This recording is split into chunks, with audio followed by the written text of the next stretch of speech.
1 Corinthians 6:12 says, "Everything is allowed for me, but not everything is assistive or helpful. Everything is allowed for me, but I will not be brought under the authority of anything."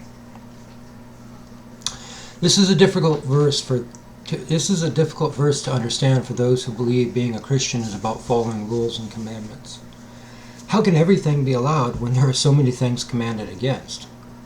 One interpretation which I've heard is Paul quoting something the Corinthians were telling themselves based on Epicurean philosophy and then countering it. I really don't think so. I think Paul meant what he said. Like, in most cases, Paul meant what he said. We just don't understand what it is that he meant. Everything is allowed because the actual practicing Christian isn't operating from his own responses, but it is the Spirit of Christ acting, speaking, and responding through him. As Paul wrote, "Against such there is no law."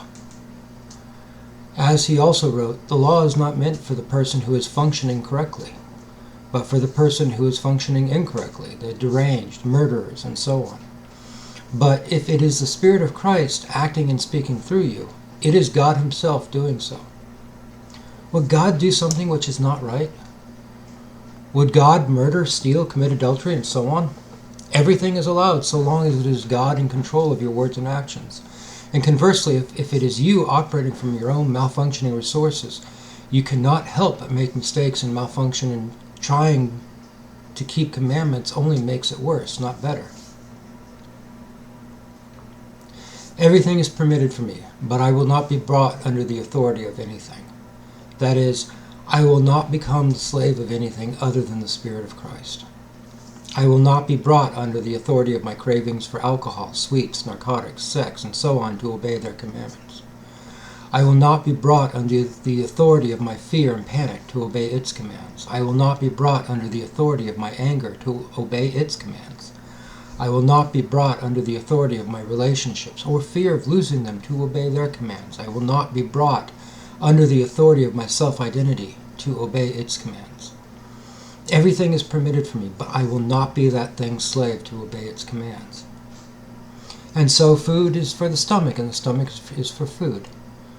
But God will render both useless in time. The same is true of sexual activity in its proper context.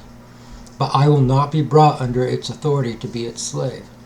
And this is what happens with sexual promiscuity, pornography, prostitution, and so on. One becomes a slave to those physical cravings to obey their commands. I have one master, one owner, and my bodily cravings, fear, and aggression are not him. One can either obey the Spirit of Christ, or one can obey these other things, but not both. And so, while everything is permitted, not everything assists us. It is not a matter of commands, law, or following rules. It's a matter of who you want your owner to be. You are a slave to whatever can command you. If your fear, your anger, or your craving for food or sex can command you, then you are the slave of your own flesh. If your attachment to a possession, a person, an idea, or your own self-identity can command you, then you are a slave to that attachment.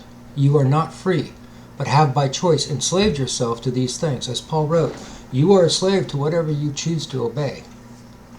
To whatever you present the parts of your body as a slave to obey, you are that thing slave to obey, whether you admit that or not, whether that is a comfortable fact or not.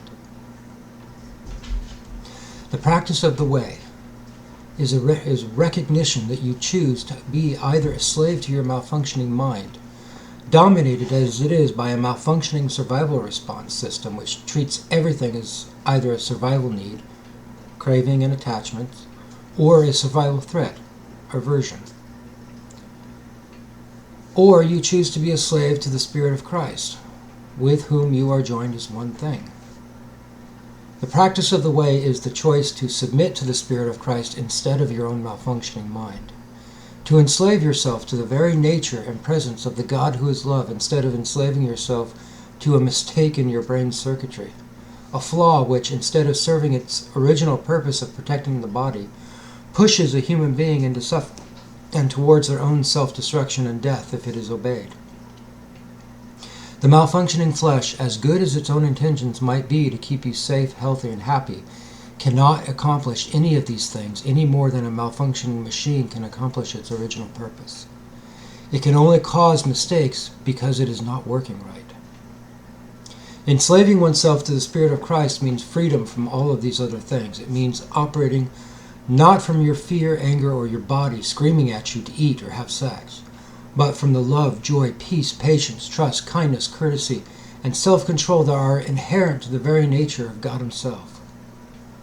It ultimately means losing one's attachments and experiencing what genuine love and happiness are, not rooted in temporary things you can lose, but in permanent things you cannot lose.